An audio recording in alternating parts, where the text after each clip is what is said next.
നമസ്കാരം. വാർത്താ നേരം ആരംഭിക്കുന്നു. നോക്കാം പ്രധാന തലക്കെട്ടുകൾ ആദ്യം.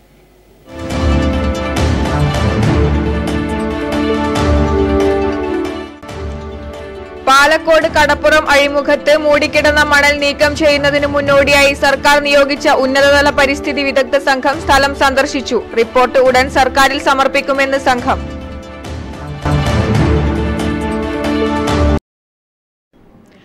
കലയെ ജീവിതത്തോടടുപ്പിച്ചു നിർത്തിയ സംവിധായകൻ ലെനിൻ രാജേന്ദ്രൻ വിട പറഞ്ഞു. കയ്യൂരിന്റെ ചരിത്രം പറഞ്ഞ സംവിധായകനെ അനുസ്മരിച്ച് കയ്യൂർ ഗ്രാമം.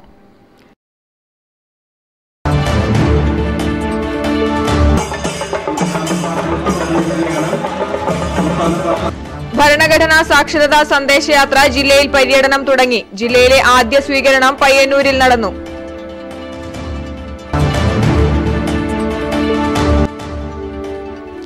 പേരൂർ പടിഞ്ഞാറേക്കര പാടശേഖരത്തിലെ കൃഷിയും വിസ്മൃതിയിലേക്ക്. ഗെയിൽ പദ്ധതിയിലെ അശാസ്ത്രീയതയും ജലത്തിനായി ആശ്രയിച്ചുവന്ന അണക്കെട്ടിന്റെ തകർച്ചയുമാണ് മറ്റൊരു പാടശേഖരത്തെ കൂടി ഓർമ്മയുടെ ഭാഗമാക്കുന്നത്.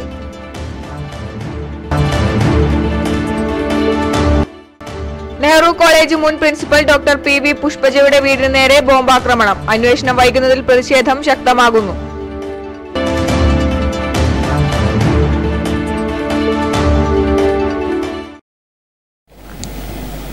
വാർത്താനേരം വിശദമായി നോക്കാം. പാലക്കോട് കടപ്പുറം അഴിമുഖത്ത് മൂടിക്കിടന്ന മണൽ നീക്കം ചെയ്യുന്നതിന് മുന്നോടിയായി സർക്കാർ നിയോഗിച്ച ഉന്നതതല പരിസ്ഥിതി വിദഗ്ധ സംഘം സ്ഥലം സന്ദർശിച്ചു. റിപ്പോർട്ട് ഉടൻ സർക്കാരിൽ സമർപ്പിക്കുമെന്ന് സംഘം അറിയിച്ചു. പാലക്കോട് അഴിമുഖത്ത് മണൽ മൂടിക്കിടന്ന് മത്സ്യത്തൊഴിലാളികൾക്കും പ്രദേശവാസികൾക്കും ദുരിതം വിതക്കുന്നത് സംബന്ധിച്ച് മത്സ്യത്തൊഴിലാളികളുടെ സംഘടനകൾ നൽകിയ നിവേദനങ്ങളുടെയും പരാതികളുടെയും അടിസ്ഥാനത്തിൽ റവന്യൂ മന്ത്രിയുടെ അധ്യക്ഷതയിൽ ചേർന്ന ഉന്നതതല യോഗം വിദഗ്ധ സമിതിയെ കൊണ്ട് അന്വേഷിക്കാൻ തീരുമാനിച്ചിരുന്നു. കൂടാതെ കെൻഡൽ എന്ന ഏജൻസിയുടെ നേതൃത്വത്തിൽ മണൽ നീക്കം ചെയ്യാനും ലഭിക്കുന്ന മണൽ ശുദ്ധീകരിച്ച് ഈ മണൽ സംവിധാനത്തിലൂടെ വിൽപ്പന നടത്താനുള്ള ഒരു പ്രോജക്റ്റ് യോഗം മുമ്പാകെ സമർപ്പിച്ചിരുന്നു. പരിസ്ഥിതി പഠനം നടത്താൻ ഉന്നതതല സമിതിയെ നിയോഗിച്ചിരുന്നു. ഇതിന്റെ അടിസ്ഥാനത്തിൽ ചൊവ്വാഴ്ച 12 മണിയോടെ പ്രമുഖ പരിസ്ഥിതി പ്രവർത്തകനായ R. അജയൻ, പരിസ്ഥിതി വിദഗ്ധൻ ബിജു ആഞ്ചലോസ് എന്നിവരുടെ നേതൃത്വത്തിൽ പാലക്കോട് കടപ്പുറം സന്ദർശിച്ചു. കല്യാശ്ശേരി മണ്ഡലം MLA TV Rajesh, Ramanthali panchayat president MV Govindan, panchayat ജനപ്രതിനിധികൾ, പാലക്കോട് പരമ്പരാഗത മത്സ്യത്തൊഴിലാളി സംരക്ഷണ സമിതി, കടക്കോടി ഏഴിമല ഡെവലപ്മെന്റ് കൗൺസിൽ ഭാരവാഹികൾ എന്നിവരുടെ നേതൃത്വത്തിൽ വിദഗ്ധ സമിതിക്കൊപ്പം ഉണ്ടായിരുന്നു. ഇവിടുത്തെ ഒരു പ്രശ്നം എല്ലാ വർഷവും ഇങ്ങനെ മണ്ണ് വന്ന് അടിയുന്നു എന്നുള്ളതാണ്. അതുകൊണ്ട് കണ്ണൂർ ജില്ലയിൽ മാത്രമല്ല, ഈ മലബാറിലെ ഏറ്റവും പരമ്പരാഗതമായ പഴക്കം ചെന്ന ഒരു മത്സ്യബന്ധന കേന്ദ്രമാണ് നമ്മുടെ ഈ പാലക്കോട് എന്ന് പറയുന്നത്. മാടായി പഞ്ചായത്തും രാമന്തളി പഞ്ചായത്തിലുമായിട്ട് നൂറുകണക്കിന് മത്സ്യത്തൊഴിലാളികൾ ഈ മത്സ്യബന്ധന കേന്ദ്രത്തെ ആശ്രയിച്ചാണ് ജീവിക്കുന്നത്. എല്ലാ വർഷവും മണ്ണ് നീക്കം ചെയ്യുകയാണ് ചെയ്യാറുള്ളത്. പക്ഷേ മണ്ണ് നീക്കം ചെയ്താലും കടലിലൊരു പ്രതിഭാസം എന്നതുകൊണ്ട് 3-4 മാസം കഴിഞ്ഞാൽ വീണ്ടും മണ്ണ് വന്ന് അടിയുകയും ഇൻബോട്ട് വള്ളങ്ങൾക്ക് തീരത്തടുക്കാൻ പറ്റാത്ത സാഹചര്യം ഉണ്ടാവുകയും ചെയ്യും. അപ്പം അതിൻ്റെ ഭാഗമായിട്ട് ഈ വർഷം വലിയൊരു അപകടം സംഭവിച്ചു. 2 പേരുടെ ദാരുണമായ മരണത്തിന് അത് ഇടയാക്കുകയും ചെയ്തു. അതിൻ്റെ അടിസ്ഥാനത്തിലാണ് ഇതൊരു ശാശ്വതമായ പരിഹാരം എന്ന നിലയിൽ ബഹുമാനപ്പെട്ട റവന്യൂ മന്ത്രി ശ്രീ E. ചന്ദ്രശേഖരനെയും ഫിഷറീസ് മന്ത്രിയായിട്ടുള്ള ശ്രീമതി J. മേഴ്സിക്കുട്ടി അമ്മയും സമീപിച്ചത്. അപ്പം അതിൻ്റെ അടിസ്ഥാനത്തിൽ ബഹുമാനപ്പെട്ട റവന്യൂ മന്ത്രി മുൻകൈ എടുത്തിട്ടാണ്. കഴിഞ്ഞ ദിവസം ഇതുമായി ബന്ധപ്പെട്ട river management state level committee ഉണ്ടായിരുന്നു. അവ സ്റ്റേറ്റ് ലെവൽ കമ്മിറ്റി ഇത് പരിഗണിച്ചു. പാലക്കോട് നിന്നും എടുക്കുന്ന മണ്ണിന്റെ അളവ് സംബന്ധിച്ചുള്ള തീരുമാനങ്ങളും മോണിറ്റർ കമ്മിറ്റി രൂപീകരണമെന്നുള്ള ആവശ്യങ്ങളും ഇവിടെ സ്ഥിരമായി ഡ്രഡ്ജിംഗ് വേണമെന്ന നിർദ്ദേശവും മുന്നോട്ട് വെച്ചിരുന്നു. വർഷങ്ങളായി പാലക്കോട് അഴിമുഖത്ത് മണൽ മൂടിക്കിടക്കുന്നത് കാരണം ആഴക്കടൽ മത്സ്യബന്ധനം കഴിഞ്ഞ് ഹാർബർ ഭാഗത്തേക്ക് എത്തിച്ചേരാൻ പറ്റാതായതോടെ മത്സ്യത്തൊഴിലാളികൾ കടുത്ത ദുരിതം പേറുകയാണ്. ഇവിടെ 10ഓളം അപകട മരണങ്ങളും സംഭവിച്ചിരുന്നു. മണൽ നീക്കം ചെയ്യാൻ മത്സ്യത്തൊഴിലാളികളും പ്രദേശവാസികളും ചേർന്ന് പയ്യന്നൂർ കല്യാശ്ശേരി MLA-മാർക്ക് മുഖേന നിരവധി പ്രാവശ്യം പരാതികളും നിവേദനങ്ങളും നൽകിയിരുന്നു. പാലക്കോട് കടപ്പുറത്ത് നിന്നും നെറ്റ്വർക്ക് ന്യൂസിന് വേണ്ടി ടി ബാബു, പഴയങ്ങാടി. കലയെ ജീവിതത്തോട് അടുപ്പിച്ചു നിർത്തിയ സംവിധായകൻ ലെനിൻ രാജേന്ദ്രൻ തിങ്കളാഴ്ചയിലെ രാവിന്റെ ഇരുളിൽ വിലയം പ്രാപിച്ചു.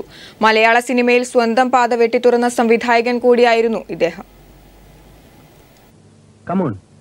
പറയൂ.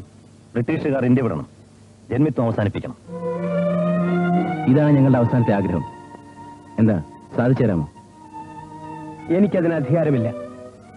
എനിക്കാവുന്നത് പറയട്ടെ. നിങ്ങൾക്കിഷ്ടപ്പെട്ട ആഹാരം എന്താണെന്ന് പറഞ്ഞാൽ തരാം. പ്രിയപ്പെട്ട ആരെങ്കിലും കാണണമെന്നുണ്ടോ? കഴിയുമെങ്കിൽ തരപ്പെടുത്താം. വേണ്ട. ഞങ്ങൾ ശ്രമിക്കുന്നത് ഇന്ന് നിങ്ങളെ അങ്ങേയറ്റം സന്തോഷിപ്പിക്കാനാണ്. ഞങ്ങൾ സങ്കടത്തോടെ അല്ല മരിക്കുന്നത്. മലയാള സിനിമയിൽ സ്വന്തം കയ്യൊപ്പ് ചാർത്തിയ ഒരുപിടി സിനിമകൾ സമ്മാനിച്ച പ്രതിഭാധനനായ സംവിധായകനായിരുന്നു ലെനിൻ രാജേന്ദ്രൻ. വാണിജ്യ സിനിമയുടെയും സമാന്തര സിനിമയുടെയും നേർത്ത അതിർവരമ്പുകളിൽ എവിടെയോ ആയിരുന്നു ലെനിന്റെ സ്ഥാനം. സ്വന്തം പേരുപോലെ തന്നെ അടിസ്ഥാന വർഗത്തിന്റെ നൊമ്പരങ്ങളായിരുന്നു ഇദ്ദേഹത്തിന്റെ സിനിമയിലൂടെ പകർത്താൻ ശ്രമിച്ചത്. മൃണാൾ സെന്നിനും ജോൺ എബ്രഹാമിനും സാക്ഷാത്കരിക്കാൻ സാധിക്കാതെ പോയ കയ്യൂരിന്റെ സമരചരിത്രം ലെനിൻ രാജേന്ദ്രൻ മീനമാസത്തിലെ സൂര്യൻ എന്ന പേരിൽ ചലച്ചിത്രമാക്കി.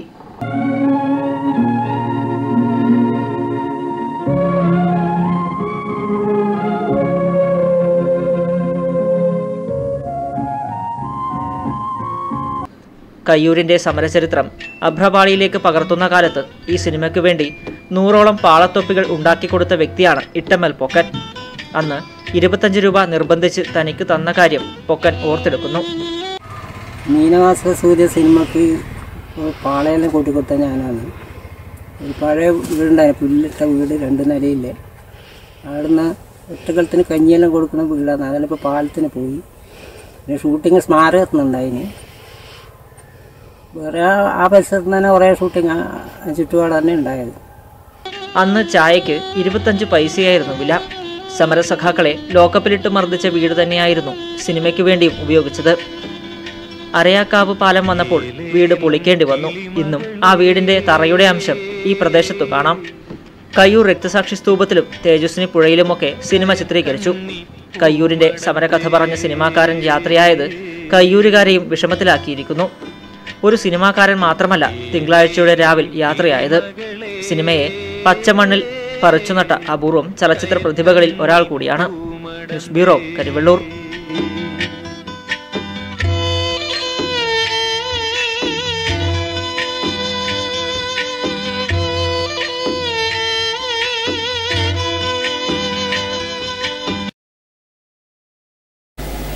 പിലാത്തറ പാപ്പിനിശ്ശേരി KSTP റോഡിൽ വാഹനാപകടം. ചെറുകുന്ന് വെള്ളങ്ങലിൽ കാറും ഓട്ടോയും കൂട്ടിയിടിച്ച് ഓട്ടോ ഡ്രൈവർക്ക് പരിക്ക്. പരിക്കേറ്റ ഓട്ടോ ഡ്രൈവറെ ചെറുകുന്ന് കോൺവെന്റ് ഹോസ്പിറ്റലിൽ പ്രവേശിപ്പിച്ചു. മുണ്ടപ്പുറത്ത് നിന്നും കണ്ണൂർ ഭാഗത്തേക്ക് പോകുന്ന കാർ എതിരെ വന്ന ഓട്ടോയിൽ ഇടിക്കുകയായിരുന്നു. കണ്ണപുരം പോലീസ് സ്ഥലത്തെത്തി ഗതാഗതം നിയന്ത്രിച്ചു. റോഡ് അന്താരാഷ്ട്ര നിലവാരത്തിലേക്ക് ഉയർത്തിയിട്ടും മുണ്ടപ്പുറത്തെ കൊടുംവളവ് നികത്താത്തത് അപകടങ്ങൾ വർദ്ധിക്കുന്നതായി ആക്ഷേപമുണ്ട്. News bureau, Pazhayangadi.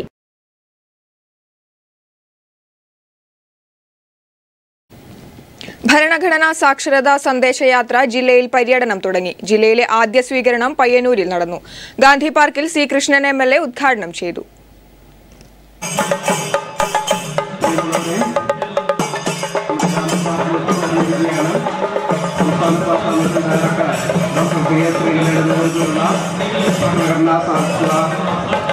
കേരള സർക്കാർ പൊതുവിദ്യാഭ്യാസ വകുപ്പ്, കേരള നിയമസഭ എന്നിവയുമായി ചേർന്ന് സാക്ഷരതാ മിഷനുമായി സഹകരിച്ചാണ് യാത്ര. ജനാധിപത്യം, മതനിരപേക്ഷത, അവസര സമത്വം, സ്ത്രീ പുരുഷ സമത്വം, അഭിപ്രായ സ്വാതന്ത്ര്യം, സഞ്ചാര സ്വാതന്ത്ര്യം തുടങ്ങിയ മൂല്യങ്ങളും ഭരണഘടനയുടെ അടിസ്ഥാന തത്വങ്ങളും ജനങ്ങളിലേക്ക് എത്തിക്കുക എന്ന ലക്ഷ്യത്തോടെയാണ് തിരുവനന്തപുരം വരെ ജാഥ സംഘടിപ്പിക്കുന്നത്.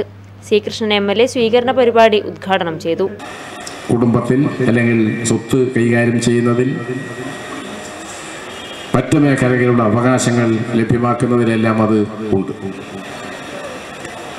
അവരുടെ ആരാധനയുമായി ബന്ധപ്പെട്ട കാര്യത്തിലും അത് ഉണ്ട്. അതുമായി ബന്ധപ്പെട്ടാണ് ഇപ്പോൾ വലിയ തർക്കം. ഞാൻ അതിൻ്റെ വിശദത്തിലേക്കൊന്നും പോകാനല്ല ഉദ്ദേശിക്കുന്നത്.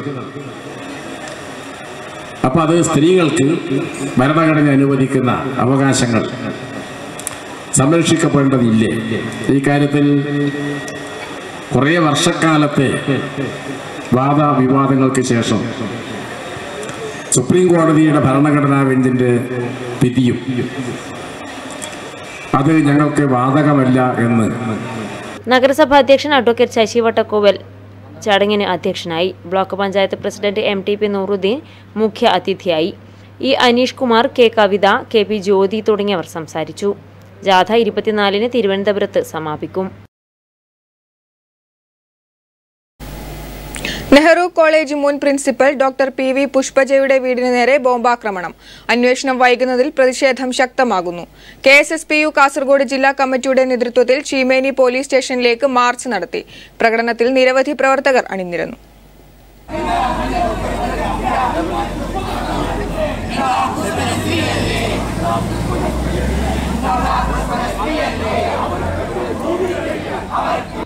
സംഭവത്തിൽ അക്രമികളെ അറസ്റ്റ് ചെയ്യാത്തതിൽ പ്രതിഷേധിച്ചും പ്രതികൾക്കെതിരെ കേസെടുത്ത് ഉന്നതതല അന്വേഷണം നടത്തണമെന്നും ആവശ്യപ്പെട്ടാണ് KSSPA ജില്ലാ കമ്മിറ്റിയുടെ ആഭിമുഖ്യത്തിൽ ചീമേനി പോലീസ് സ്റ്റേഷനിലേക്ക് പ്രതിഷേധ മാർച്ചും ധർണയും സംഘടിപ്പിച്ചത്.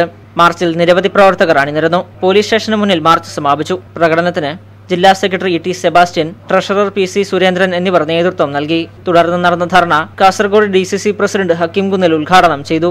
വിദ്യാർത്ഥികൾ ചെയ്യുന്ന എല്ലാ തരത്തിലുള്ള അതിക്രമങ്ങൾക്ക് കൂട്ടുനിൽക്കുകയും ചെയ്യുകയും പിന്നീട് ടീച്ചറുടെ ഒരുപക്ഷെ ഔദ്യോഗിക സർവീസിന്റെ റിട്ടയർമെന്റിന് ശേഷം ഏതൊരു അധ്യാപകനും ഏതൊരു സർവീസ് മേഖലയിലെ ജീവനക്കാരനും ആഗ്രഹിക്കുന്നത് പോലെ മാന്യമായ ഒരു യാത്രയയപ്പ് പ്രതീക്ഷിച്ച ദിവസം ടീച്ചർക്ക് നേരെ ഇതിനു മുൻപും നിരവധി തരത്തിൽ അക്രമങ്ങൾ ഉണ്ടായിട്ടുണ്ട്. അപ്പോഴൊന്നും കൃത്യമായ തരത്തിൽ പ്രതികളെ പിടികൂടാത്തതും നടപടിയെടുക്കാത്തതുമാണ് അക്രമ സംഭവങ്ങൾ വർദ്ധിച്ചു വരുന്നതിന് പിന്നിലെന്ന് ഉദ്ഘാടന പ്രസംഗത്തിൽ ഹക്കീം കുന്നിൽ അഭിപ്രായപ്പെട്ടു. പ്രതികളെ ഉടൻ അറസ്റ്റ് ചെയ്തില്ലെങ്കിൽ പ്രതിഷേധം ശക്തമാക്കുമെന്നും അദ്ദേഹം മുന്നറിയിപ്പ് നൽകി. ജില്ലാ പ്രസിഡന്റ് U ശേഖരൻ നായർ അധ്യക്ഷനായി. KPCC അംഗം കരിമ്പിൽ കൃഷ്ണൻ, KSSPA സംസ്ഥാന secretary T Karunakaran master, secretariat അംഗം Paleri Padmanabhan, DCC member K Balan, youth congress നേതാവ് T ധനേഷ്, സരോജിനി ടീച്ചർ എന്നിവർ സംസാരിച്ചു.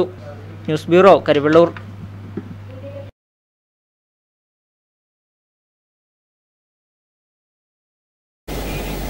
പേരൂൽ പടിഞ്ഞാറേക്കര പാടശേഖരത്തിലെ കൃഷിയും വിസ്മൃതിയിലേക്ക്. ഗെയിൽ പദ്ധതിയിലെ അശാസ്ത്രീയതയും ജലത്തിനായി ആശ്രയിച്ചു വന്ന അണക്കെട്ടിന്റെ തകർച്ചയുമാണ് മറ്റൊരു പാടശേഖരത്തെ കൂടി ഓർമ്മയുടെ ഭാഗമാക്കുന്നത്. കൃഷി ഇല്ലാതാകുന്നതോടെ പ്രദേശത്തെ ജനങ്ങളുടെ ഉപജീവനം കൂടി ഇല്ലാതാകും. കണ്ണിന് കുളിരേകി ഏക്കർ കണക്കിന് പാടശേഖരത്ത് നിറഞ്ഞു നിൽക്കുന്ന സ്വർണ്ണവർണ്ണമുള്ള കതിർമണികളും ഹരിതാഭയും വീണ്ടും തിരിച്ചു കൊണ്ടുവരാനുള്ള തീവ്ര ശ്രമങ്ങളാണ് നാടിന്റെ നാനാഭാഗങ്ങളിലും നടന്നുവരുന്നത്. അതേസമയം നിലവിൽ പച്ചപ്പണിഞ്ഞ പാടങ്ങൾ അധികൃതരുടെ അനാസ്ഥ കൊണ്ട് ഓർമ്മയിലേക്ക് മറയാനൊരുങ്ങുന്ന കാഴ്ചയും നമ്മൾ കാണാതെ പോകരുത്. പേരൂൽ പടിഞ്ഞാറേക്കരയിൽ വിശാലമായ പാടശേഖരം ഇന്ന് വരെ കർഷകരെ ചതിച്ചിട്ടില്ല. മറ്റിടങ്ങളിൽ കൃഷി നാമാവശേഷമായപ്പോഴും ഈ പാടശേഖരത്ത് കതിർമണികൾ വിരിഞ്ഞിരുന്നു. എന്നാൽ ഇന്ന് ഈ വയലിന്റെ സ്ഥിതി അതല്ല. അധികൃതരുടെ അനാസ്ഥ മൂലം കൃഷി നശിച്ച് ഓർമ്മയിലേക്ക് മറയാനൊരുങ്ങുകയാണ് ഈ നെൽവയൽ. വർഷങ്ങളായി പ്രദേശത്തെ കർഷകർ ജലസേചനത്തിനായി ആശ്രയിക്കുന്ന അണക്കെട്ട് കാലപ്പഴക്കത്താൽ തകർച്ച നേരിടുന്നതാണ് കൃഷിക്ക് പ്രധാന തിരിച്ചടിയായിരിക്കുന്നത്. ചോർച്ചയാണ് അണക്കെട്ട് നേരിടുന്ന ഏറ്റവും വലിയ വെല്ലുവിളി. അധികൃതരുടെ മുന്നിൽ പലതവണ നിവേദനങ്ങളുമായി എത്തിയെങ്കിലും നടപടിയൊന്നും ഉണ്ടാവാത്ത സാഹചര്യത്തിൽ കർഷകർ തന്നെ പ്ലാസ്റ്റിക് ഷീറ്റ് ഉൾപ്പെടെ ഉപയോഗിച്ച് താൽക്കാലിക പരിഹാരം കാണുകയായിരുന്നു. പക്ഷേ ഇപ്പോൾ അതും നശിച്ചിരിക്കുകയാണ്. TV രാജേഷ് MLA ഇടപെട്ട് പ്രശ്നത്തിന് പരിഹാരമുണ്ടാകുമെന്ന് അറിയിച്ച സാഹചര്യത്തിൽ അതിനായുള്ള കാത്തിരിപ്പിലാണ് പ്രദേശവാസികൾ. 1969 ഈ അണക്കെട്ട് സ്ഥാപിച്ചിട്ടുള്ളത്. ഇന്ന് ഈ അണക്കെട്ടിൻ്റെ അവസ്ഥ എന്ന് പറഞ്ഞാൽ വെറും ദ്രവിച്ച് നാനാവിധ പോയിട്ടാണ് ഉള്ളത്. ഇപ്പോൾ ഇന്ന് കൃഷിക്കാരെന്ന് പറഞ്ഞാൽ കൃഷി നടത്തണമെങ്കിൽ ഒരു നിവൃത്തിയില്ലാത്ത ഘട്ടത്തിലാണ് മുമ്പോട്ട് പോകുന്നത്. 10-20 വർഷമായി ഞങ്ങളിങ്ങനെ ഭരണാധികാരികൾക്കും മറ്റുള്ളവർക്കൊക്കെ നിവേദനങ്ങൾ കൊടുത്തും കാര്യങ്ങൾ നടത്തി ഒരു കാര്യമില്ലാതെ കണ്ട് അവരിങ്ങനെ ഈ ചെവിയിലേക്കൂടെ വിടുന്ന ഒരു അവസ്ഥയിലേക്കാണ് പോയിട്ടുള്ളത്. ലാസ്റ്റ് ഇപ്പോഴെന്താണെന്ന് പറഞ്ഞാൽ MLAൻ്റെ ശ്രദ്ധയിൽപ്പെടുത്തിയിട്ടുണ്ട്, ഇങ്ങനെ പാസ്സാക്കിയിട്ടുണ്ടെന്ന് കഴിഞ്ഞ പ്രാവശ്യം അങ്ങനെ പറഞ്ഞിട്ടുണ്ടായിരുന്നു. ഇപ്രാവശ്യം അത് പറഞ്ഞില്ല. അത് നടക്കുമോ ഇല്ലയോ എന്നറിയില്ല. ഇന്നിപ്പം പേരൂർ വയലിൻ്റെ അവസ്ഥ എന്ന് പറഞ്ഞാൽ ഇതുവരെ ചരിത്രത്തിലില്ലാത്തൊരവസ്ഥയാണ് കൃഷിക്കാർക്ക് ഇപ്പോൾ നേരിട്ടുകൊണ്ടിരിക്കുന്നത്. ഇതുവരെ ആളുകൾക്കാർ ശ്രദ്ധിക്കാനും പിടിക്കില്ല. ഈ കൃഷിക്കാരൻ ഈ രീതിയിൽ പോയാൽ അവൻ്റെ ഉപജീവന മാർഗം എന്താകും എന്നുള്ളത് ആരോട് പറയാനാണ്? ദൈവത്തോട് മാത്രം പറഞ്ഞ് കാര്യങ്ങൾ നടത്താൻ പറ്റുമോ എന്നുള്ള അവസ്ഥയിലേക്കാണ് ഇപ്പം നീങ്ങിക്കൊണ്ടിരിക്കുന്നത്. ജലദൗർലഭ്യം കൊണ്ട് പൊറുതിമുട്ടുന്ന വയലിന് അവസാന അണി കൂടി അടിക്കുകയാണ് ഗെയിൽ പ്രവൃത്തിയിലെ അശാസ്ത്രീയത. ഗെയിൽ പൈപ്പിടാൻ വേണ്ടി പുഴയുടെ ബണ്ട് മുറിച്ചാണ് പൈപ്പിട്ടത്. ഇത് ഭിത്തി കെട്ടി പൂർവ്വസ്ഥിതിയിലാക്കുമെന്ന് അറിയിച്ചെങ്കിലും അതുണ്ടായില്ല. പകരം കല്ലിറക്കുകയും അതിന്റെ മുകളിലൂടെ മണൽ ചാക്ക് നിറച്ച് തടയണ നിർമ്മിക്കുകയുമായിരുന്നു. പക്ഷേ ഇതിന്റെ അടിഭാഗത്തുകൂടി വെള്ളം ഒഴുകിപ്പോകാൻ ആരംഭിച്ചതോടെ വെള്ളം കൃഷിക്ക് ലഭിക്കാതെയായി. സ്ഥിതി ഇത്രയേറെ ദുസ്സഹമായതോടെ ഈ വർഷത്തെ കൃഷി പൂർണ്ണമായും നാശത്തിലേക്ക് എത്തുകയാണ്. ഈ പോത്തണ്ട് ഈ ഗെയിലുമായി ബന്ധപ്പെട്ടിട്ട് ഗെയിൽ മുറിക്കുന്ന സമയത്ത് പോത്തണ്ട് മുറിക്കുകയും ഇത് പിന്നീട് അത് നന്നായി കെട്ടിത്തരാമെന്നുള്ള അവരുടെ വാഗ്ദാനത്തിൻ്റെ പേരിലാണ് ഇത് മുറിച്ച് കെട്ടിയതിന് ശേഷം ഇത് ഇപ്പം പുഞ്ചപ്പണീൻ്റെ സമയത്താവുന്ന സമയത്ത് അവർ കെട്ടാന്ന് പറഞ്ഞെങ്കിലും കൂടി വെള്ളം ഇതിലെ കൂടെ മണിയറ വയൽ അങ്ങ് റോഡിൻ്റെ അടുത്ത് വരെ പോകുന്ന ഒരു അവസ്ഥ ഇപ്പോൾ ഉണ്ട്.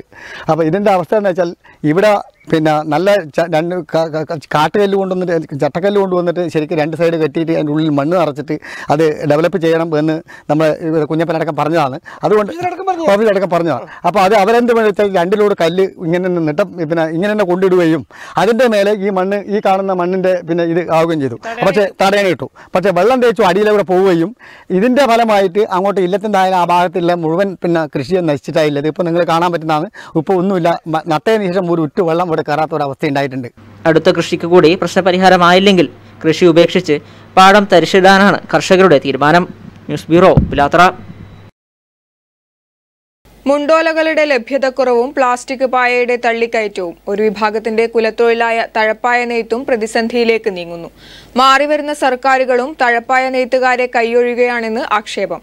പദ്ധതികളുണ്ടാക്കി ഇവരെ സംരക്ഷിക്കണമെന്ന ആവശ്യം ശക്തമാകുന്നു. ഇന്നലകളിൽ എണ്ണമറ്റ പറമ്പുകൾക്കും തോടുകൾക്കും പച്ചത്തളപ്പിനാൽ അതിരിട്ട് നിന്നിരുന്ന കൈതച്ചെടികളും മുണ്ടക്കാടുകളും നമ്മുടെ ഊരുകളിൽ അത്യപൂർവ ദൃശ്യമായി മാറിയിരിക്കുകയാണ്.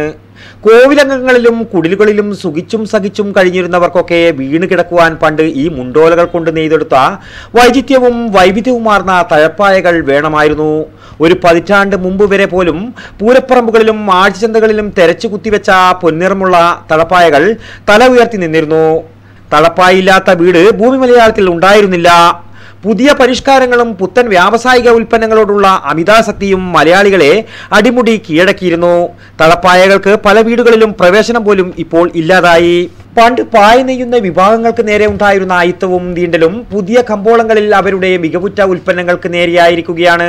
അങ്ങനെ നമ്മുടെ ശയന സാമഗ്രികളിൽ നിന്നും നാം ഇന്ന് തളപ്പായകളെ അവജ്ഞയോടെ അയിത്തം കൽപ്പിച്ച് പോയിരിക്കുകയാണ്. കോറോം, കൊക്കോട്, ഏലോട്, ഏഴോം, മാടായി തുടങ്ങിയ പ്രദേശങ്ങളിലെല്ലാം 100 കണക്കിന് കുടുംബങ്ങൾ ഈ രംഗത്ത് പ്രവർത്തിച്ചിരുന്നു. വലിയ വിഭാഗം ഈ മേഖലയെ ആശ്രയിച്ച് ഉപജീവന മാർഗം കണ്ടെത്തിയിരുന്നു. ജനകീയാസൂത്രണ വികസന ജ്വരം നാടെങ്ങും പടർന്നു പിടിച്ചപ്പോഴും ഓരോ പ്രാദേശിക ഭരണകൂടവും ഇവിടെ റോഡുകൾ നിർമ്മിച്ചും തോടുകൾ സംരക്ഷിച്ചും പുതിയ പുതിയ വികസന മാതൃകകൾ സൃഷ്ടിച്ചുകൊണ്ടേയിരിക്കുകയാണ്. തോട് സംരക്ഷണമെന്നാൽ ഈ വികസന വിശാരദന്മാർക്ക് തോട്ടുവക്കിൽ സമൃദ്ധമായി ഉണ്ടായിരുന്ന കാടും മുണ്ടോലകളും വെളുപ്പിച്ച് സിമന്റ് ഭിത്തികൾ തീർത്ത് തോട്ടുവക്കിനെ തൃണശൂന്യമായി തീർക്കലായിരുന്നു. ഇങ്ങനെ ഈ നാട്ടിലെ മുണ്ടക്കാടുകളേറിയ കൂറും ഈ പുതിയ വികസന ഭ്രാന്തിന്റെ ഫലമായി ഉന്മൂലനം ചെയ്യപ്പെട്ട് കഴിഞ്ഞിരിക്കുകയാണ്. വിപണികളും വീടുകളും ഇന്ന് പ്ലാസ്റ്റിക് പ്രളയത്തിലാണ്. തളപ്പായക്ക് പകരം പ്ലാസ്റ്റിക് ഫൈബർ പായകൾ എവിടെയും സുലഭമാണ്. ഓലപ്പായകൾക്ക് ആവശ്യക്കാർ കുറഞ്ഞതും അസംസ്കൃത വസ്തുവായ മുണ്ടോലകളുടെ ലഭ്യതക്കുറവും പരമ്പരാഗതമായ ഈ തൊഴിൽ മേഖലയിൽ പൂർണ്ണമായി തകർക്കുകയാണ്. മുണ്ടോലകൾക്ക് വൻ തുക കൊടുക്കേണ്ട അവസ്ഥയിലെത്തിയിരിക്കുകയാണെന്നാണ് കോറോം കൊക്കോട്ടെ തമ്പായി പറയുന്നത്. ചെറുപ്പകാലത്തിലെ പഠിച്ച പണിയായതുകൊണ്ട് നമ്മൾ ഇത് എടുക്കുന്നു. ഇത് എടുക്കുമ്പോൾ ആളെല്ലാം നമ്മളെ നിസ്സാരം കൊള്ളുന്ന ആളുണ്ട് ഈ നാട്ടിൽ തന്നെ. എന്നാൽ നമ്മളെ തൊഴിലെടുക്കുന്നു. ആരെ കസ്റ്റഡിയിൽ ജീവിക്കാൻ കയ്യിലായി അടിച്ചതുകൊണ്ട് എടുക്കുന്നു. മുണ്ടോല കിട്ടാനില്ല, മുണ്ടോല ഏടി കിട്ടാനില്ല. ദൂരം പോയി നാട്ടിൽ നിന്നാണ് കൊണ്ടുവരുന്നത്. ദൂരെ നാട്ടിൽ നിന്ന് വണ്ടിക്ക് വേണം പൈസ കൊടുത്തിട്ട് കൊണ്ടുവരാൻ വേണ്ടി. കലാനൈപുണ്യവും വേഗതയുമാർന്ന ഈ കൈകൾ ഇപ്പോൾ ഇടറി തുടങ്ങിയിരിക്കുന്നു. ഇങ്ങനെ താങ്ങാനാവാത്ത വിധം നാടൻ പായകൾ ഒരുപക്ഷെ നമുക്ക് പൂർണ്ണമായും നഷ്ടപ്പെട്ടേക്കാം. പഴയ തലമുറയിൽപ്പെട്ട അപൂർവം ചിലർ മാത്രമാണ് ഈ മേഖലയിൽ പ്രതിസന്ധികളെ അതിജീവിച്ച് പിടിച്ചു നിൽക്കുന്നത്.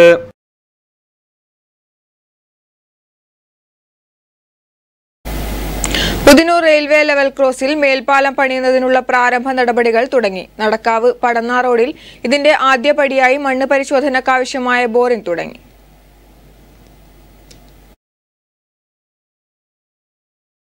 ലെവൽ ക്രോസിന്റെ ഇരുവശങ്ങളിലുമായി 4 സ്ഥലങ്ങളിലാണ് ബോറിംഗ് ആരംഭിച്ചിട്ടുള്ളത്. കാസർകോട്ടെ സ്വകാര്യ ഏജൻസിക്കാണ് ചുമതല. ഓരോ ഘട്ടത്തിലുമുള്ള മണ്ണിന്റെ ഘടന മനസ്സിലാക്കിയാണ് തൂണുകളുടെ ആഴവും മറ്റും കണക്കാക്കുക. കഴിഞ്ഞ മാർച്ചിൽ ഭരണാനുമതി നൽകിയ 36 മേൽപ്പാലങ്ങളിൽ ഉൾപ്പെട്ടതാണ് ഉദിനൂരിലേത്. ജില്ലയിൽ ഏറ്റവും ഒടുവിൽ അനുമതി ലഭിച്ച വെള്ളാപ്പ് റോഡ്, ഉദിനൂർ, കുശാൽ നഗർ, ഉദുമ, മഞ്ചേശ്വരം, ഹൊസങ്കടി തുടങ്ങിയ 6 മേൽപ്പാലങ്ങളുടെ രൂപരേഖാ സർവേ 2 മാസങ്ങൾക്ക് മുൻപ് പൂർത്തിയായിരുന്നു. അവയിൽ ആദ്യമായാണ് ഇവിടെ മണ്ണ് പരിശോധന തുടങ്ങിയിരിക്കുന്നത്. 38.68 കോടി രൂപയാണ് ഉദിനൂർ മേൽപ്പാലത്തിന് അനുവദിച്ചിരിക്കുന്നത്. ഇതനുസരിച്ച് പദ്ധതി രേഖ തയ്യാറാക്കും. ചിലവിന്റെ പകുതി റെയിൽവേയും ബാക്കി സംസ്ഥാന സർക്കാരുമാണ് വഹിക്കുക. പടന്ന, പിലിക്കോട്, വലിയപറമ്പ്, തൃക്കരിപ്പൂർ പഞ്ചായത്തുകളിലെ വാഹനയാത്രക്കാർക്ക് മണിക്കൂറുകളോളം കുരുക്കിടുന്ന ഗേറ്റിൽ നിന്നുമുള്ള മോചനം വേഗത്തിലാകുമെന്ന പ്രതീക്ഷയിലാണ് നാട്ടുകാർ. News bureau, Thrikkaripur. സ്വന്തം വീടിനെക്കുറിച്ച് സ്വപ്നം കാണാത്തവരായി ആരുമില്ല. പിലാത്തറ പീരക്കാംതടം വികാസ് നഗറിലെ അജിത് കുമാറിന്റെ വീട് കൗതുകങ്ങൾ നിറഞ്ഞതാണ്. അജിത്തിന്റെ കലാവിരുന്നിൽ വിരിഞ്ഞ ഇവിടത്തെ കാഴ്ചകൾ കാണാം.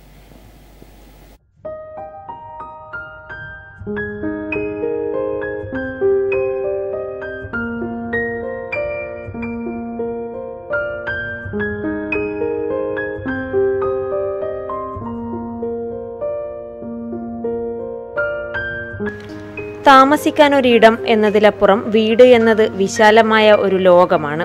സ്വപ്നങ്ങളും ആഗ്രഹങ്ങളും അതിരില്ലാതെ പറന്നു നടക്കുന്ന സങ്കടങ്ങൾക്ക് താങ്ങും തണലുമാകുന്ന വീട്. വീടുകളെ അലങ്കാര വസ്തുക്കളാക്കുന്നതാണ് മലയാളിയുടെ പുതിയ ശീലം. കലാപരമായി സുന്ദരൻ വീടുകളൊരുക്കി വേറിട്ടതാക്കാൻ തന്നെയാണ് ഓരോരുത്തരും ശ്രമിക്കുന്നതും. എന്നാൽ സ്വന്തം കയ്യൊപ്പ് ചാർത്തിക്കൊണ്ട് വീടിനെ സ്വപ്നക്കൂടാക്കിയ ഒരാളെ പരിചയപ്പെടാം. പള്ളിക്കുന്ന് സ്വദേശിയായ അജിത് കുമാർ തയ്യൽ എന്ന ആർക്കിടെക്റ്റിന്റെ വീട് അഴകേറും ശില്പങ്ങൾ കൊണ്ട് അത്യാകർഷകമാണ്. പിലാത്തറ പീരക്കാംതടത്തിലെ ഹരിശ്രീയിലെത്തിയാൽ ഇവിടുത്തെ കൗതുക കാഴ്ചകൾ കാണാതെ മടങ്ങാനാവില്ല. അതിഥികൾക്കായി കാത്തുവെച്ച കോളിംഗ് ബെൽ മുതൽ തുടങ്ങുന്നു ഈ പഴയ നേവൽ ആർക്കിടെക്റ്റിന്റെ കരവിരുത്. അജിത് കുമാറിന്റെയും ഭാര്യ ഹേമയുടെയും ഫോട്ടോ പതിച്ച നെയിം ബോർഡ്, ഒന്നു വലിച്ചാൽ സംഗീത സാന്ദ്രമാകുന്ന കോളിംഗ് ബെൽ, മരത്തടിയിൽ തീർത്ത ആകർഷകമായ ടീപ്പോയ്, കണ്ടുശീലിച്ചിട്ടില്ലാത്ത ഹാങ്ങിങ് ചെയർ, ഇതൊക്കെയാണ് നമ്മളെ ഈ വീട്ടിലേക്ക് സ്വീകരിക്കുക. സ്വീകരണ മുറിയിലൊരുക്കിയ കരകൗശല വിദ്യകൾ ഭംഗി കൊണ്ടും വ്യത്യസ്തത കൊണ്ടും ശ്രദ്ധേയം. മരത്തിൽ തീർത്ത തോണി, നങ്കൂരം, വടക്ക് നോക്കിയന്ത്രം, ബൂം ബോക്സ് തുടങ്ങി ഇദ്ദേഹത്തിന്റെ വീട്ടിൽ ഓരോന്നും കൗതുക കാഴ്ചകൾ തന്നെ. കുടുംബാംഗങ്ങളുടെ ഫോട്ടോകൾ പതിപ്പിച്ച് മരത്തടികൾ, പഴയകാല നാണയശേഖരം ഒളിപ്പിച്ചു വെച്ച മേശ, സ്റ്റെയിൻലെസ് സ്റ്റീലിൽ എച്ചിങ് ചെയ്ത ശിവനും കൃഷ്ണനും കലയുടെ പുത്തൻ അനുഭവങ്ങൾ തന്നെയാണ് കാട്ടുന്നത്. പ്രത്യേക രീതിയിൽ പ്രകാശ സംവിധാനം ഒരുക്കി ക്ലോക്കുകളും അലങ്കാരങ്ങളാകുന്നു. മരപ്പലകകളിൽ തീർത്ത ഒട്ടനേകം പെയിന്റിങ്ങുകൾ ഏണിപ്പടികൾക്കരികിലെ ചുമരുകളെ ആകർഷകമാക്കുന്നു. 16 വർഷത്തോളം നേവൽ ആർക്കിടെക്റ്റായിരുന്ന അജിത് കുമാർ വിശ്രമ ജീവിതത്തെ രസമുള്ളതാക്കി തീർക്കുന്നത് ഇങ്ങനെയൊക്കെയാണ്. എൻ്റെ ഒരു ബ്രീഫ് പാസ്റ്റ് എന്തെന്ന് വെച്ചാൽ, ഞാനൊരു പള്ളിക്കുന്നുകാരനാണ്. ചിറക്കലാണ്. കടൽ ഹൈസ്കൂളും ചിറക്കൽ രാജാസ് ഹൈസ്കൂളിലൊക്കെയാണ് പഠിച്ചത്. പിന്നെ എനിക്കൊരു ടെക്നിക്കൽ ബാക്ക്ഗ്രൗണ്ട് വന്നത് ഞാൻ JTSൽ ചേർന്നു. അതാണ് എൻ്റെ ശരിയായൊരു വഴിത്തിരിവ് എന്ന് പറയുന്നത്. അപ്പോൾ അവിടുന്നാണ് ദ ടെക്നിക്കൽ ബ്രെയിൻസ് എൻ്റെ ഏതാണ് ഈ പറയുമ്പോൾ നമ്മളൊന്നും പറഞ്ഞ് ശീലത്തില്ലാത്തതുകൊണ്ട് ഇവിടെ എല്ലാം കട്ട് ചെയ്ത് കളറ്റാം. അപ്പം എൻ്റെ ആ ടെക്നിക്കൽ ബാക്ക്ഗ്രൗണ്ട് എനിക്ക് കിട്ടിയത് JTSൻ്റെ എഡ്യൂക്കേഷൻ കൊണ്ടാണ്. പിന്നെ അവിടുന്ന് ഞാൻ പോളിയിലോട്ട് മാറി. പോളിടെക്നിക്കൽ സിവിൽ എഞ്ചിനീയർ പഠിച്ചുകൊണ്ടിരിക്കുമ്പോഴാണ് നേവിയിൽ ആർട്ടിഫൈസറായിട്ട് എനിക്ക് സെലക്ഷൻ കിട്ടി. അപ്പോൾ ആർട്ടിഫൈസറായിട്ട് പോയിട്ട് അവിടുന്ന് 4 വർഷത്തെ ഡിപ്ലോമ ഒക്കെ ചെയ്ത് ഒരു നേവൽ ആർക്കിടെക്റ്റായി. അപ്പോൾ ആ ഒരു ലൈഫിൽ ത്രൂ ആണ് എനിക്ക് ടെക്നിക്കലി പിന്നെ ഇത് ഉണ്ടാക്കാനുള്ള എന്തോ ഒരു ബ്ലഡിലുണ്ട്. പല സാധനങ്ങൾ ഉണ്ടാക്കുക കണ്ടാൽ അന്നേ ഞാനത് ചെയ്യാറുണ്ടായിരുന്നു. പക്ഷേ ഈ ഒരു ബിസി ലൈഫിൽ അതൊന്നും it was not very important to me. പിന്നെ റിട്ടയർ വന്നതിന് ശേഷം ടൈം കില്ലിങ്, വേറെ ഒരു വഴിയില്ല. അപ്പം ഇത് തന്നെ യൂട്യൂബിൽ നോക്കിയിട്ടും പല സാധനങ്ങളും കണ്ടിട്ട് ഉണ്ടാക്കാനുള്ള എനിക്കൊരു നല്ല വർക്ക്ഷോപ്പ് തന്നെയുണ്ട്. I have build a lot of tools behind me. ഒരേ സമയം കൗതുകവും കാഴ്ച അനുഭവങ്ങളും ഇടകലർത്തി വീടിനെ അലങ്കാരമാക്കി മാറ്റുന്നത് ഇദ്ദേഹത്തിന്റെ ഇഷ്ട വിനോദമാണ് ഇപ്പോൾ. ഈ എഞ്ചിനീയറുടെ ഉള്ളിൽ ഒരു സംഗീത പ്രേമി കൂടിയുണ്ട്. സ്വന്തമായി സ്റ്റുഡിയോ തന്നെ സജ്ജമാക്കിയിട്ടുണ്ട് ഈ വീട്ടിൽ. അതും ഏറെ ആകർഷകമായി തന്നെ. എല്ലാ പണിയുപകരണങ്ങളുമായി അജിത് കുമാർ സ്വന്തം പണിശാലയിൽ എന്നും തിരക്കിലാണ്. ഡ്രില്ലിന്റെയും പണി ഉപകരണങ്ങളുടെയും ശബ്ദങ്ങളെ കൂട്ടാക്കാതെ എല്ലാ പിന്തുണയുമായി ഭാര്യ ഹേമയും മക്കളായ യോഗിഷയും യയതിയും ഒപ്പമുണ്ട്. News bureau, Pilathara.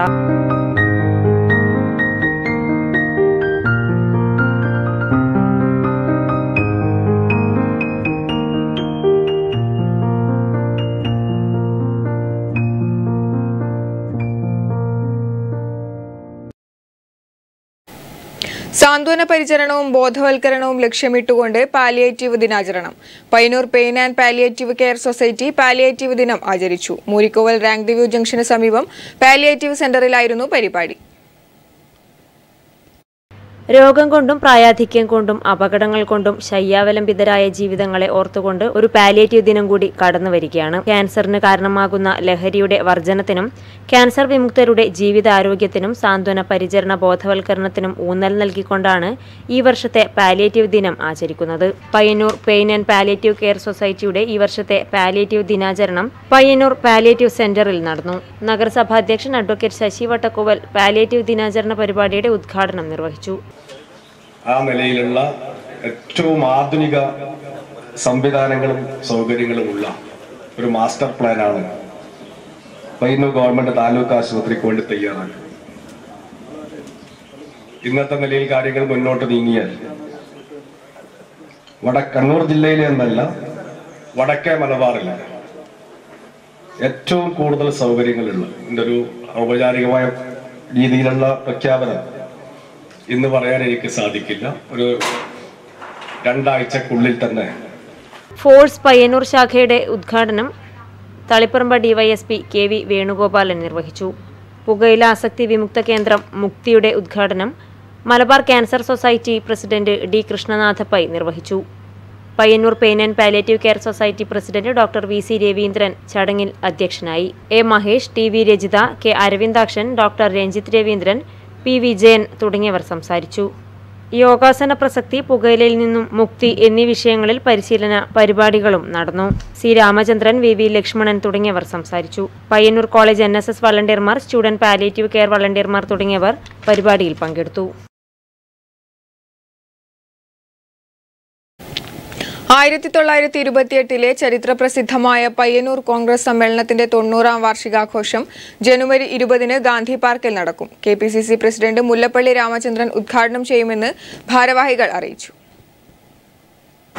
കേരള പ്രദേശ് കോൺഗ്രസ് കമ്മിറ്റിയുടെ തീരുമാനത്തിന്റെ അടിസ്ഥാനത്തിൽ ഞങ്ങൾ കണ്ണൂർ, കാസർഗോഡ് ജില്ലകളിലെ സ്വാതന്ത്ര്യ സമര കേന്ദ്രങ്ങളിലെ സഹപ്രവർത്തകരെയൊക്കെ ഏകോപിപ്പിച്ചുകൊണ്ട് ഏറ്റവും ശ്രദ്ധേയമായ രീതിയിൽ ഈ പരിപാടി സംഘടിപ്പിക്കണം എന്ന നിർദ്ദേശത്തിൻ്റെ അടിസ്ഥാനത്തിൽ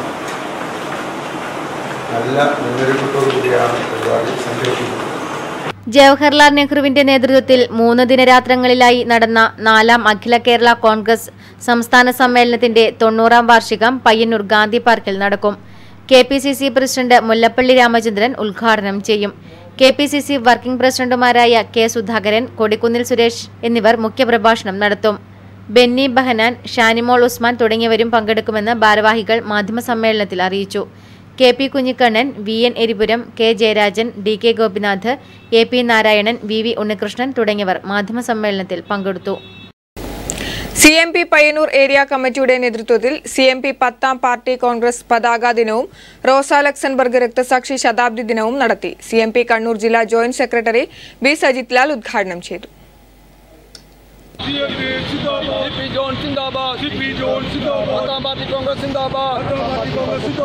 ജനുവരി 27 മുതൽ 29 വരെ എറണാകുളത്ത് നടക്കുന്ന CMP 10ാം പാർട്ടി കോൺഗ്രസിന്റെ പതാക ദിനവും ജർമ്മൻ വിപ്ലവ നായിക റോസ ലക്സംബർഗിന്റെ രക്തസാക്ഷിത്വ ശതാബ്ദി ദിനവും CMP പയ്യന്നൂർ ഏരിയ കമ്മിറ്റിയുടെ നേതൃത്വത്തിൽ സംഘടിപ്പിച്ചു.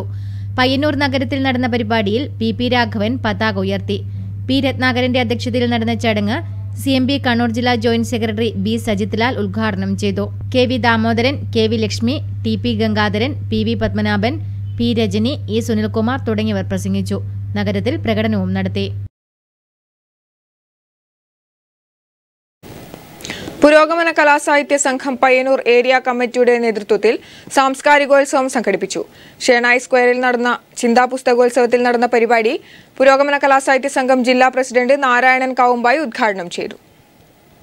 ഒരു കാലത്ത് വായന നല്ല മനുഷ്യരെ നിർമ്മിച്ചിരുന്നു. അങ്ങനെയാണ് ലോകം കണ്ട ഒരുപാട് നല്ല മനുഷ്യർ ഉണ്ടായതെന്നും വർത്തമാനകാലത്ത് അവർ ആർജിച്ചെടുത്ത എല്ലാ നന്മകളും ഇപ്പോൾ തിരിച്ചെടുത്തുകൊണ്ടിരിക്കുകയാണ്. അതുകൊണ്ടാണ് മറ്റെപ്പോഴത്തെക്കാളും ഇന്ന് വായന അത്യാവശ്യമാണ് എന്ന് പറയുന്നതെന്നും നാരായണ കാവുമ്പായി അഭിപ്രായപ്പെട്ടു. വടക്കൻ കേരളത്തിലെ സാംസ്കാരിക കേന്ദ്രം എന്ന് വിശേഷിപ്പിക്കാവുന്ന ഈ പ്രദേശത്ത് തീർച്ചയായും പുസ്തകങ്ങളെ, അക്ഷരങ്ങളെ, ആശയത്തെ ഹൃദയാവരിക്കുന്ന ജനതയ്ക്ക് മുന്നിൽ ചിന്തയുടെ അക്ഷരോത്സവം, ഈ പുസ്തകോത്സവം വളരെ പ്രൗഢമായി തീരും, സമ്പന്നമായി തീരും എന്നതിൽ ആർക്കും തർക്കമുണ്ടാവില്ല. ചടങ്ങിൽ MK മനോഹരൻ അധ്യക്ഷനായി. കവി മോഹനൻ പുറച്ചേരി കവിത അവതരിപ്പിച്ചു. R മുരളീധരൻ, KV പ്രശാന്ത് കുമാർ, തങ്കരാജ് എന്നിവർ പ്രസംഗിച്ചു. തുടർന്ന് തായത്തുവയൽ നാടൻപാട്ട് സംഘം കലാപരിപാടികളും സംഘടിപ്പിച്ചു. News bureau, Payyanur. കൊടക്കാട് ഓരിക്കാവ് നവീകരണ കലശ മഹോത്സവത്തിന് തുടക്കമായി. നൂറ്റാണ്ടിന്റെ ഇടവേളയ്ക്ക് ശേഷമാണ് ക്ഷേത്രത്തിൽ പുനഃപ്രതിഷ്ഠാ നവീകരണ കലശോത്സവം നടക്കുന്നത്. മൂകാംബികാദേവിയും ഓരിക്കാവ് ഭഗവതിയും ഒരേ പീഠത്തിൽ പ്രതിഷ്ഠയുള്ള അപൂർവ ക്ഷേത്രമാണ് കൊടക്കാട് ഓരിക്കാവ് ഭഗവതി ക്ഷേത്രം. ജനുവരി 15 മുതൽ 18 വരെ കുന്നത്തിലത്ത് മുരളീകൃഷ്ണൻ നമ്പൂതിരിയുടെ മുഖ്യ കാർമ്മികത്വത്തിലാണ് ക്ഷേത്രത്തിൽ പുനഃപ്രതിഷ്ഠാ നവീകരണ കലശമഹോത്സവം നടക്കുന്നത്. കലശോത്സവത്തിന് തുടക്കം കുറിച്ച് കലവറ നിറക്കൽ ഘോഷയാത്ര നടന്നു. ഒന്നാം ദിനമായ ജനുവരി 15 രാവിലെ മുതൽ താന്ത്രിക കർമ്മങ്ങൾക്കും തുടക്കമായി. സമാപന ദിവസമായ 18 രാവിലെ മുതൽ ഗണപതി ഹോമം, അധിവാസം വിടർത്തി പൂജ, കലശാഭിഷേകം, 9:14 10:21 മധ്യേ ദേവപ്രതിഷ്ഠ, ഉച്ചയ്ക്ക് 12 മുതൽ അന്നദാനം എന്നിവയും ഉണ്ടായിരിക്കും. ഈ മൂർത്തിയുടെ പ്രാധാന്യം എന്ന് വെച്ചാൽ മനുഷ്യകുരുതി ചെയ്യുന്ന ഒരു മൂർത്തിയാണ് ഒരു ഭഗവതി. ഗോത്രവർഗ്ഗക്കാർ ആരാധിച്ചു പോകുന്ന പഴയകാല സമ്പ്രദായമായിരുന്നു അത്. ബ്രിട്ടീഷുകാരുടെ വരവോടുകൂടി ഈ മനുഷ്യകുരുതി പോലുള്ള ആചാരങ്ങൾ നിർത്തലാക്കിയപ്പോൾ ഇവിടുത്തെ ഗുരുവര്യൻ ശ്രീ മൂകാംബിക ക്ഷേത്രത്തിൽ പോവുകയും അവിടെ തപസ്സിരുന്ന് മൂകാംബികമ്മയെ ശ്രീചക്രത്തിൽ കൊണ്ടുവന്ന് ഇവിടെ ഈ ഒരു ഭഗവതിയെയും ഈ മൂകാംബികമ്മയെയും ഒരു പീഠത്തിൽ കുടിയിരുത്തുകയും ചെയ്തു. വൈകിട്ട് വലിയ ഗുരുതിയോടെ കലശോത്സവത്തിന് സമാപനമാകും. വൈദ്യുതി ഉപയോഗിച്ചുള്ള പ്രകാശവും ക്ഷേത്രത്തിൽ ഉണ്ടാകില്ലെന്ന പ്രത്യേകതയും കലശോത്സവത്തെ വേറിട്ടതാക്കുന്നു. News bureau, Karuvallur. പ്രധാന വാർത്തകൾ ഒരിക്കൽ കൂടി.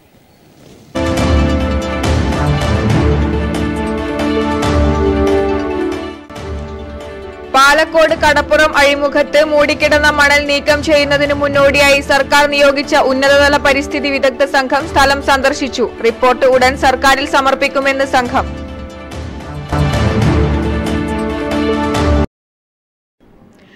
കലയെ ജീവിതത്തോടടുപ്പിച്ചു നിർത്തിയ സംവിധായകൻ ലെനിൻ രാജേന്ദ്രൻ വിട പറഞ്ഞു. കയ്യൂരിന്റെ ചരിത്രം പറഞ്ഞ സംവിധായകനെ അനുസ്മരിച്ച് കയ്യൂർ ഗ്രാമം.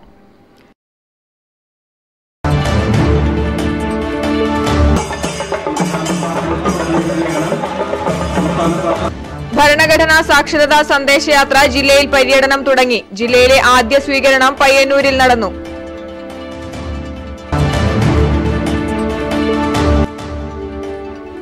പേരൂർ പടിഞ്ഞാറേക്കര പാടശേഖരത്തിലെ കൃഷിയും വിസ്മൃതിയിലേക്ക്. ഗെയിൽ പദ്ധതിയിലെ അശാസ്ത്രീയതയും ജലത്തിനായി ആശ്രയിച്ചു വന്ന അണക്കെട്ടിന്റെ തകർച്ചയുമാണ് മറ്റൊരു പാടശേഖരത്തെ കൂടി ഓർമ്മയുടെ ഭാഗമാക്കുന്നത്.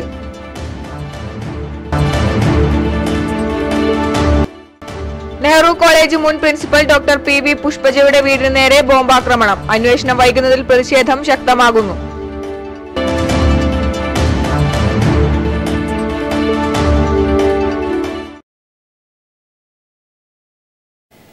വാർത്താനേരം പൂർണ്ണമാകുന്നു. നമസ്കാരം.